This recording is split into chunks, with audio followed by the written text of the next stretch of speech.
What's up, guys and gals, and welcome back to the Nerd Castle. Today in the world of indie games, we're going to be checking out Hero's Hour. So last year, you guys will recall that we checked this game out. It's very much similar to like King's Bounty or Heroes of Might and Magic. If you've ever played those games, you'll know exactly what to expect. I find that it's got a little bit of a Lords of Magic influence on it as well, which was one of my favorite games when I was a kid. I'm dating myself a little bit there, but what I mean by the Lords of Magic reference is that like the armies in this game are very unique and very distinct. Like, they stand apart from one another, and they play differently from one another. And that's, like, one of the things that I remember the most about Lords of Magic is that the armies were very, very separate from one another. You kind of had to learn to play each army its own separate way. And I think Hero's Hour has that going on. Whereas we covered the game last year, this game is now officially out in 1.0. What we played last time was a demo, and so you can get this game right now on Steam if you want to for $16 on discount. On top of that, that link is down below. You will find my Discord and my Twitch stream just in case you wanted to swing on through, because I know 30 minutes is not a lot of time to throw at a game. I will be streaming this game on the day that this video goes live so that you guys can get a more in-depth look at the title and see if it's something that suits your fancy, just in case I miss any of the dots and tittles while we're moving through here. So anyways, let's dive on in. Let's do our 25-30 minutes, and we'll see if Hero's Hour is the game for you or not. New game. I'm going to go ahead and we're going to put ourselves on a medium map where worlds meet. I find that that's pretty good. It's just us and one other guy, so that should work out okay. A fair warning to you, there's no shame in playing this game on easy. As of right now, I found that normal difficulty is a little bit overclocked and a little bit formulaic. What will happen is you'll play for about 4 weeks, and then you'll get invaded by a doom stack of the enemy. You may repel that doom stack, but the AI will be back with another doom stack like a day or two later, and eventually they'll just wear you down with attrition. I do think there's going to have to be adjustments there just for kind of like ease of use and play. But anyways, let's pick an army. There's a bunch of different armies you can play around with here. There's Order. Order is all kind of knights and, you know, Valkyries and griffins and, you know, crossbowmen and things of that nature. Very much kind of like high medieval characters combined with a little bit of fantasy. You've got the Pillar, which is all kind of like Chinese dragons and like panda bears that fight with like bamboo beat sticks, stuff like that. You've got the Arcane, that's going to be golems, it's going to be gargoyles, it's going to be elementals, stuff of that nature. You've got the Decay. The Decay is the Lich army. They're basically a swarm faction that uses a lot of skeletons and undead and zombies and things of that nature. You've got the Pyre, that's literally the forces of hell. You've got hellhounds, you've got imps, you've got fire elementals, you've got demons, all that fun stuff. You've got the Lament. The Lament are pretty cool, actually. They're probably my favorite faction so far. The Lament are the Lovecraftian faction. They've got lots of, like, floating eyeballs and terrifying horrors from the depths and magic spells that turn your enemy's shadows against them and stuff like that. We've got the Horde. This is very much the bog standard Goblin faction. So it's going to be goblins, centaurs, trolls, ogres, all that kind of stuff. You've got the Wild faction. The Wild faction is wolves and ents and satyrs and fairies and things that typically live in the woods like spriggans and whatnot. You've got the Tide. The Tide are the water faction. They're basically fishmen. They have like kind of a pirate flair to them. They have lots of like muskets and cannons and tricorn hats and things of that nature. You've got the Earthen, that's the Dwarvish faction. You've got the Enclave, which is the Warhammer Fantasy Lizardmen. That's like exactly what they are. And all of these factions kind of play a little bit differently and have like very, very different mechanics to them. And so the Decay, they have to constantly be binding the dead bodies of all the enemies that you're looting after combat. The Pyre, they can sacrifice their XP to summon more demons after a fight and open up rift gates in the middle of combat to summon more guys. The Lament over here, the Lament are all about subterfuge and sort of just like making do with what you've got, because your units are not like crazy good, but you've got so many magic spells that really mess with the enemy and make it hard for them to fight that you get a lot of mileage out of like your weaker units. But yeah, everybody plays a little bit differently. For right now, I'm going to play... I've played pretty much every faction here except for Pillar, Arcane, and I think Wild. I've played all of them. I've played some of them more than others, but I've played all of them. I haven't played Order yet, and so I know that makes like for kind of like a boring playthrough, but I'm tempted to go with Order right now. Just due to the fact that I haven't played them yet, so I don't know what their gimmick is or like what their thing is. But in the interest of making a good video, I'll probably play the Lament or the Pyre, just due to the fact that I have more experience with those two armies and I've had my best performance. Let's go with the demons. That sounds good. So now we've got to pick a hero. Every single one of these heroes has a different talent tree. They start out with a different talent, and some of them start out with a relic or whatever. You just got to read through, and you just got to figure out which one is right for you. It is what it is. So let me select one real fast, and then we'll move forward. I like Teonot. I've played her quite a bit. But for right now, maybe we'll go with Kara. She starts out with Pyromancy, which I find to be kind of an interesting gambit. Yeah, maybe we'll try Kara out. That sounds good. And then we're the demons, so, like, obviously we've got to be, like, a red color. Like, that just... I don't know, dude. I feel like you're kind of out of theme if you're playing the demon and you're not, like, a red color, you know what I mean? Like, sometimes you got to do what you got to do to fit in. That's life. Let's start the game. Okay, so here we are at our faction headquarters. Let's talk about the UI. We've got our gold up in the top left, we've got our ore, we've got our wood, we've got our mercury, we've got our crystals, and we've got our sulfur. These are all used for building, buying units, and doing various rituals and whatnot. We've got our city menu right here. If you click on that, it'll take you to your city, and then you can take a look around. Every city does have a different soundtrack. Every city does have a different graphic. It does have different building placements and also different buildings. So just something to kind of keep in mind there. It's one of those nice little things that I think really fleshes the game out and makes it feel a little bit nicer. Inside of our army right now, we've started out with some Capra demons, and we've started out with some imps. We can recruit by clicking on this little button right here, and that'll let us grab a few more imps. Just be forewarned that imps really suck. They're not very good. Their ability allows them to deal more damage and have less health. The fact of the matter is they usually get AoE nuked, like, instantly. Kind of is what it is. On normal difficulty, this game can be a little bit formulaic, and so I guarantee you're going to see that while we're going through. We've got about 4 weeks to build up, and then we're going to get hit hard by the AI. And if you're not ready for it, you are going to get board wiped. And it happens on that timeline pretty much every single time, to the extent that I think that they're probably programmed to go on the offensive after, like, the first month, basically. And they tend to be, like, level 17 with, like, a doom stack of, like, 900 units. It can be rough. Okay, 900 may be an over-exaggeration, but, like, 600, 700 is not outside the ordinary. We have our character sheet. We can click on this. It'll take you over to your character's equipment. You can find loot and artifacts all over the map. We've got our talent tree over here. We've started out with a spell called Fire Trapping. Fire Trapping allows you to teleport an enemy unit to anywhere you want on the map and deals a bunch of damage to them in an AoE. We also started out with Pyromancy, which should give us a free spell. It looks like our free spell is Fire Shield. It increases our health. Okay, that's like alright. We don't really have a lot of units that can capitalize on that right now, but like, maybe we will later, and that'll help out. For the moment, what we need to do is upgrade our town, and you do that with the building planning menu right here. You can also fish around, and you can place the buildings manually like so by checking each and every single tile, but I find that this menu right here is infinitely more useful for that function than just kind of fishing for what you want. I would recommend that we build a flame lake so that we can get early access to archers. And then from there, the Hell Pit gives us access to cute little dogs, canines, that breathe fire and do a ton of AoE damage. And so I really, really like the dogs. I use them pretty extensively whenever I play Pyre because I think the dogs are great. It's no coincidence that I am a dog person in real life. I have many dogs. I like dogs.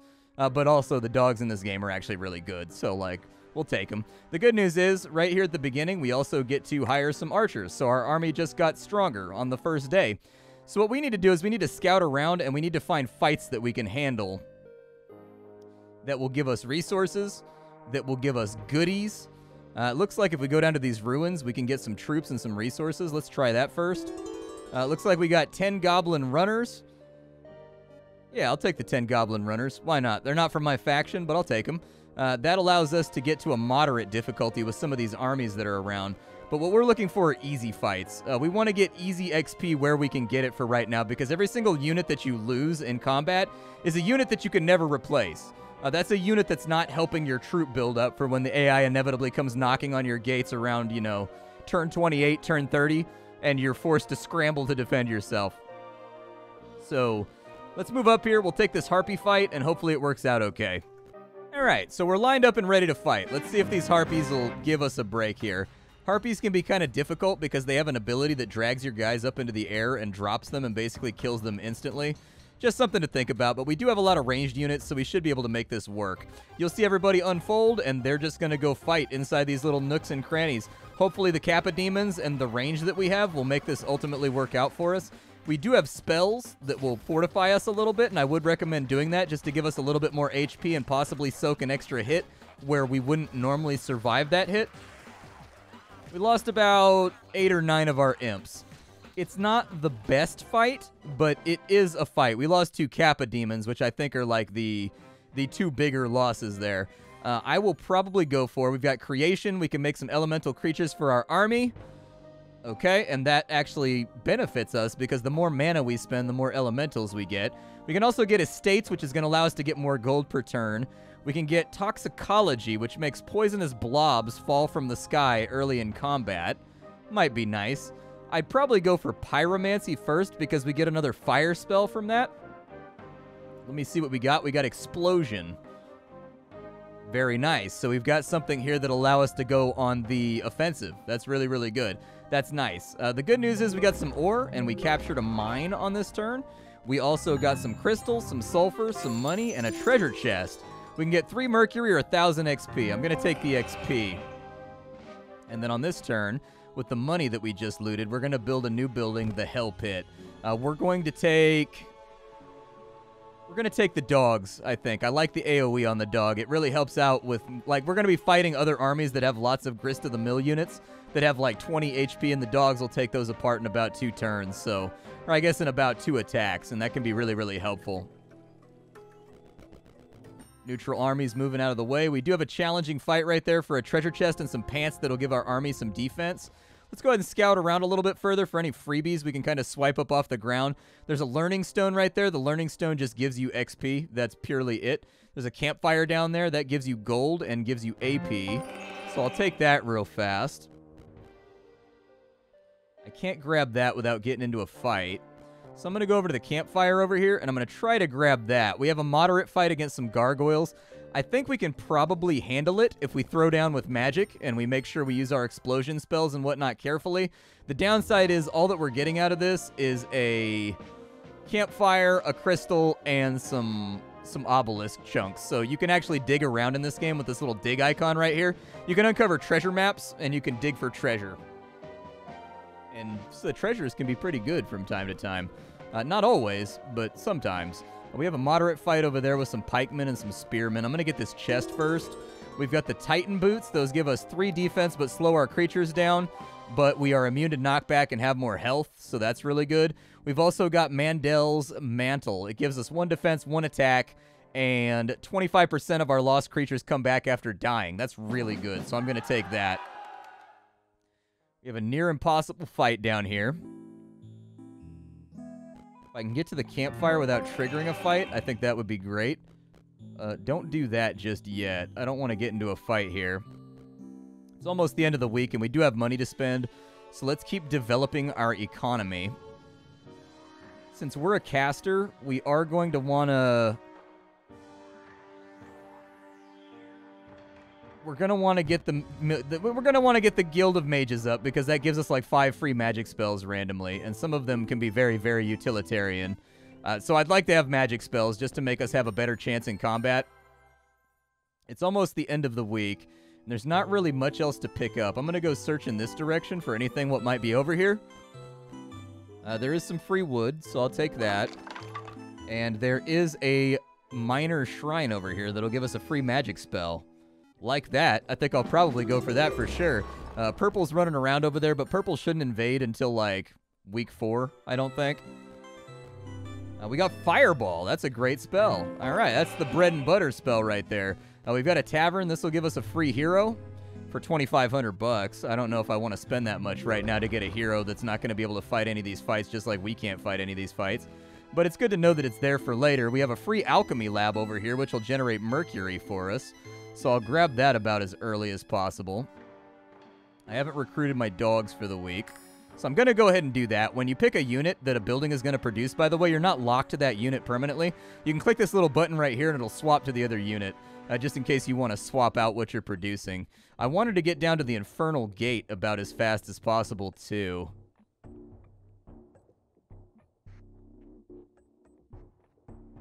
So let's get the marketplace. It's not useful right now, but it will get us to the Infernal Gate, which will allow us to generate free units by spending sulfur. If we have a sulfur mine around here, that would be super helpful, but I don't see a sulfur mine around, so we may not have one. But let's go capture the mercury real quick. We can always sell our mercury or sell something else in order to get access to sulfur for summoning more free units. So there we go. We've got that. I love the little details in this game, like when you capture mines, there's little carts that go from the mines to the city. Such a great little feature. Grab that over there, and it's the end of our turn. I'm just going to let my money kind of tick up for a second. And then we're going to kind of skip on down this way. Oh, we do have a sulfur mine. There's one right there. It's just got a really hard fight in front of it. So we're going to have to deal with that hard fight before we can do much. Let's go ahead and we're going to max out on our imps. We're going to max out on our throwers. We're going to max out on our dogs. That leaves us with a little money to play around with. I'm going to upgrade to the fort because that means we get 20% more units per week. We can go for the commercial center, which gives us free stuff once a week. We can go with the juggler expert, so we get way more flame jugglers. Or we can go with urbanization, which gives us way more money. I'm going to go with commercial center for right now. And now that we've built a fort, we get to pick a unit that fort is going to specialize in producing. I personally would suggest either the flame jugglers or the canines. So I'm going to go with the canines for right now. I don't know if we retroactively get that. We don't, unfortunately. But we're pretty much tapped out on cash. We've already built stuff for right now. We've moved everybody over to our army. Our mage tower just taught us a bunch of new spells, including Comet Strike. We've got Explosion 2 now, which is even better. We've got Fireballs. So yeah, I would say that our character is a caster, and we've got options. Let's go ahead, and we will wipe these guys right here for the lumber mill.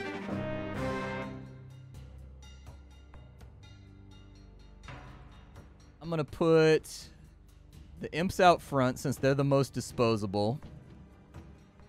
Keep her in the back and keep the throwers in the back as well. And we'll just start the fight out right here.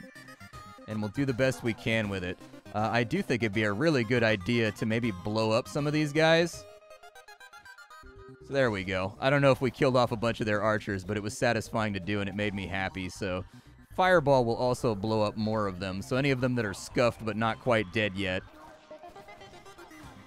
And we are into their back lines. We are killing their archers, and we only lost 6 guys. Not bad. 45 losses for the enemy, and like 6 for us. Not terrible. Nice little level up right there, too. I'll probably go with creation, because I do spend a lot of mana in combat. And getting free elementals in exchange for that mana sounds really, really good to me. I think, what else do we have around here that we can kind of bowl over? We got these gargoyles. We've got the harpies over here, and we do need money, so I think the harpies are probably the next best option. Let's regenerate a little bit of mana. Can I make the Hell Gate yet, please? The Infernal Gate? Yes, let's make the Infernal Gate right now, and I can generate units over here. So what this does is anytime we're in battle, what will occur is that there will be a gate somewhere on the battlefield. And that gate will periodically spawn these little units onto the field of war. This is basically your force equalizer for your units not being quite as sturdy as everybody else's units. You spawn them directly onto the battlefield. We can skip to the outcome right there because it's an easy fight. It looks like with the mana that we spent, we can get Ether Tings. Okay. Sure. Throw it all together. Why not? And then I will also take...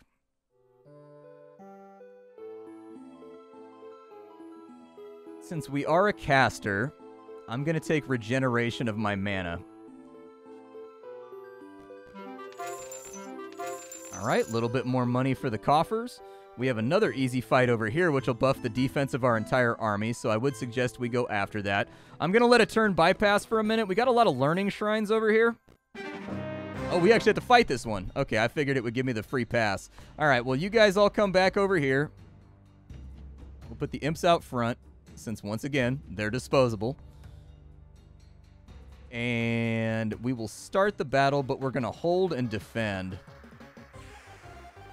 And in holding and defending,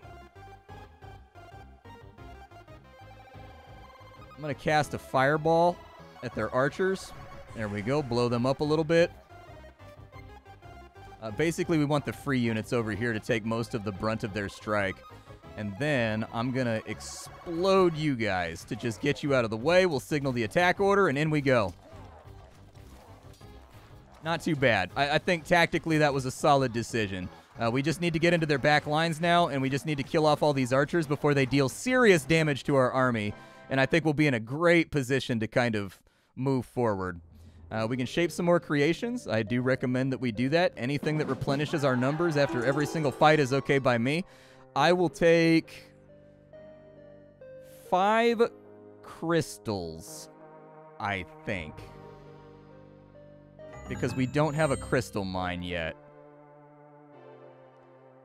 I'm going to take this learning shrine to level up.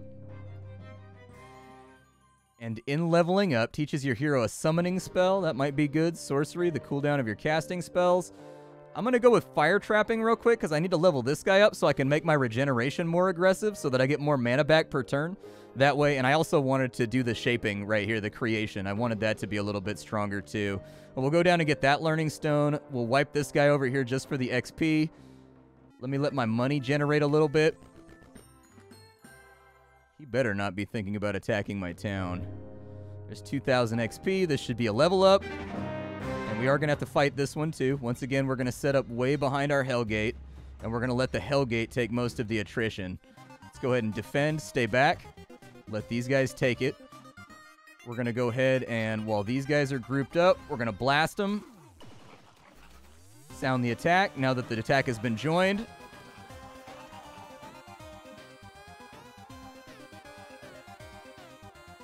We're going to throw a fireball right there just to soften them up. Starting to lose imps. That's not good.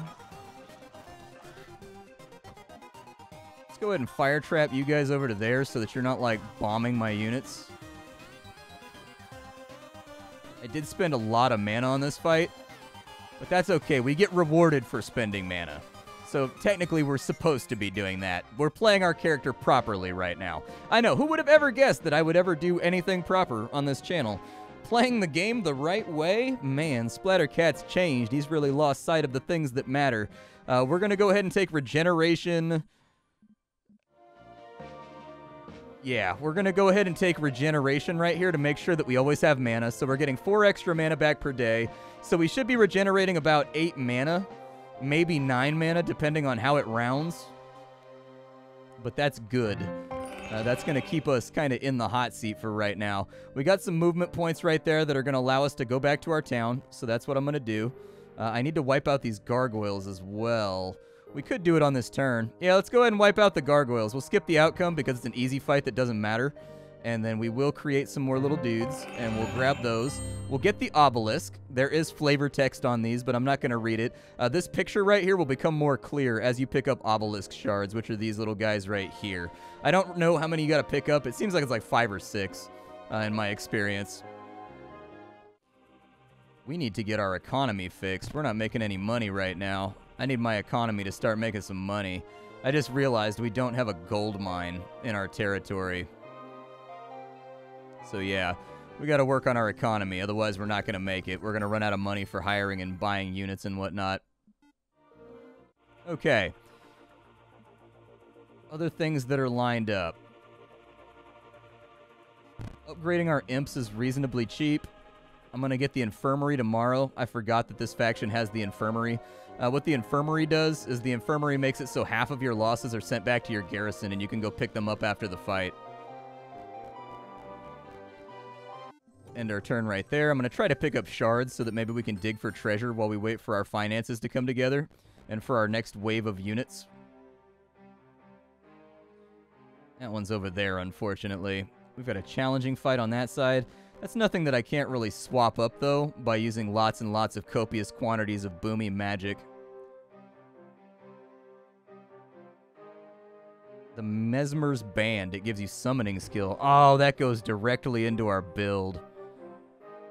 I gotta do that. Okay, we're gonna have to get our hands on that too, because our character does seem to have a predisposition towards kind of casting and summoning. Let's upgrade the Flame Lake. I don't have enough sulfur right now to upgrade anything, so we'll just bypass the turn. I need to take that soon so that I can start actually making use of my portal and making it stronger. Okay, it's a new week tomorrow. How many units do I have inside my town right now? Just like 8 dogs. That's it. Okay, that's not a lot, but it's something. I can upgrade all my imps to upgraded imps, and all of my fire throwers to upgraded throwers.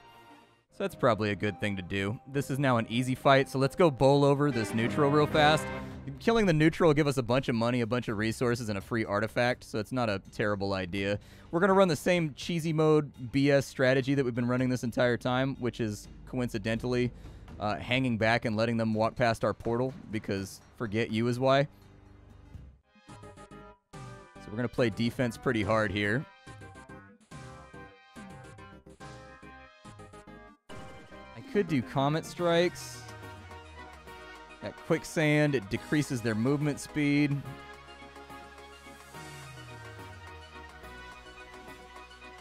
Go ahead and explode these halberdiers. Get some free kills there, maybe. That might help out. We're going to sound the attack horn. And then I would like to give everybody fighting down here extra HP. Because these guys are actually pretty tough, these swordsmen down here. Now, if I can find a spot...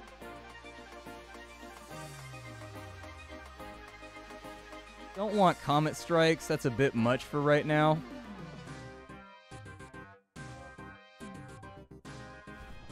Blow some of them up right there with a fireball.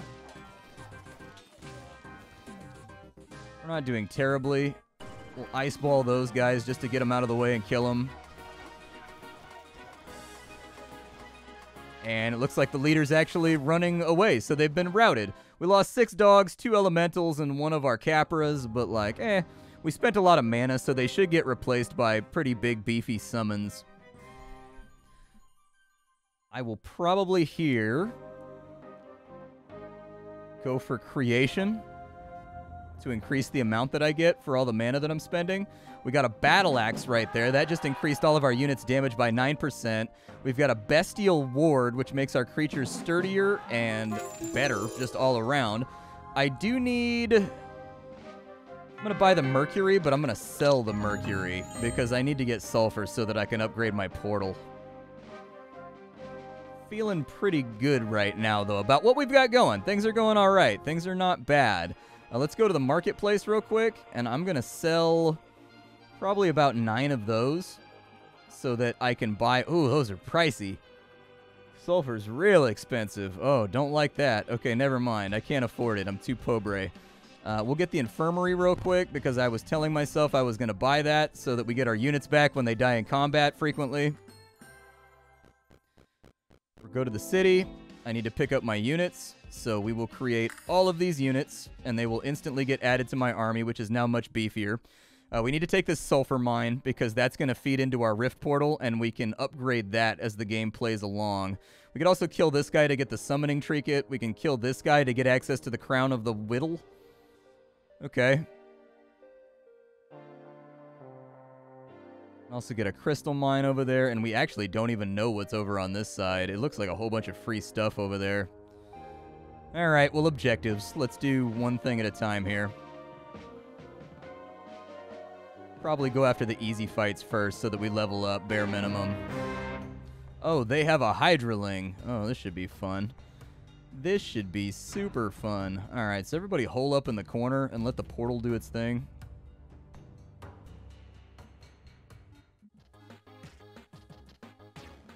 And I'm going to kind of use this time to just kind of like hector and harass.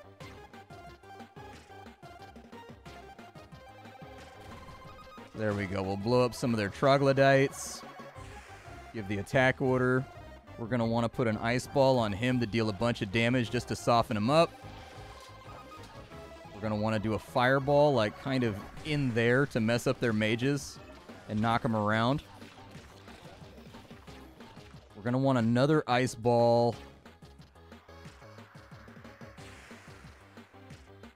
Well, I'll wait for the ice ball to come back up. We're going to need another ice ball to get rid of the Hydraling. Oh, no, we're not. Never mind. Looks like mostly summons were what got killed right there. Very nice. Okay, so I think we actually came out of that with more units than we went in. We'll grab the fire pit right there. Oh, I don't have enough AP. I can't move that far. All right, fair enough. Fair enough. Do I have enough money to boost up my economy? I don't. I don't. Okay, well, I'll upgrade my dogs then. And that allows me to get down and upgrade my economy next turn. Perfecto. That's what I like to see. All right, well, I mean, we've been playing Heroes Hour for a little bit, so let me give you my thoughts about the game, because I kind of feel like we're getting to that sort of point in the video. So Heroes Hour is a callback to an old era of gaming, and I mean that in a good way. This game is an obvious love letter that they've written to the creators of games like Heroes of Might and Magic and Lords of Magic. The armies feel distinct, which is great, and every single one of them kind of has their own gimmick. I do think there's some light balancing to be done when it comes to the various armies, as some seem to struggle a bit more against the AI's relentless onslaught versus others, but it's not a hugely... It's not a hugely obvious issue. The thing that is obvious is that the AI needs to be worked on a little bit. Right now, the game is a bit formulaic and predictable, run versus run. The ultimate goal of the title, from all the armies and all the units and all the choices you make, is for the game to be replayable, and I think they've hit the nail on the head with regards to the player-accessible content. That is the variety of the armies, the spells, the troop selection, so on and so forth, but the AI basically does the same thing every single game. It builds up for about 4 weeks, and then it hits you with a doom stack, and then it never stops hitting you with doom stacks after that. That's the one spot where I think it could really, really improve. Having every AI player have a Civ-style profile where they value and seek different things, I think would be a good start. As it plays out right now, the AI plays out in a very routine way most games and dogpiles the human player when there's multiple AIs involved, and that makes the issue of the 1 month hell rush a little bit more difficult to survive, or a lot more difficult to survive. As of right now, the game is very much a balls-to-the-wall race to the finish line within 4 to 5 weeks, and I'd like to see the gameplay take a little bit slower of an approach. It's a strategy RPG, so, like, speedrunning should not be the goal here. I think subdividing the AI into kind of categories like the turtle, who focuses on protecting his territories, the wolf, who goes out, or like the headhunter, for example, which is the wolf, which is the AI is obsessed with taking down whoever the top dog is. The conqueror, this is just whoever strikes out at their borders. You know, the opportunist, who looks for a player that's on their last legs and always tries to like snipe them like a rat. Stuff like that would make the game a little bit more interesting, especially if the player is aware of those profiles at the beginning of the game, and it would do wonders for replayability. I love the graphical styling of the game, the spell effects, and all the little details that have been lovingly put into the title. I like how your city upgrades. I like how the buildings go in different slots. I like how your units upgrade. The UI is old school, but it does have modern touches, and all the information that you're ever going to need in the game is within 2 clicks. And I'm kind of a raving lunatic about games being less clicky, so that's a nice change. Why design a UI where it takes 4 clicks to get to a place if you can have a UI where it takes 2 clicks to get to the information you want? All in all, I think the game has a great foundation. The order of the day right now is to polish, polish, polish where it comes to balance and AI functionality. And then from there, the game just needs more variety in the form of like DLCs or content patches. Here's praying that the game sells well enough. My name is Splattercat. I sift through the pile to find what's worthwhile in the world of indie games every single day so you don't have to. Today up on the chopping block, we had Heroes Hour. Tomorrow, we will have something else. Don't forget that I'm going to be streaming this video on the day that it goes live. I'll be streaming the exact same game, that is. So if you wanted to get a deeper look, I'll be there and I can answer your questions because I've got like 5-6 hours of experience now, and I've learned some things. I'll see y'all later. Thank you for stopping on in. Take care, everybody, and that's all I got for you. Bye-bye.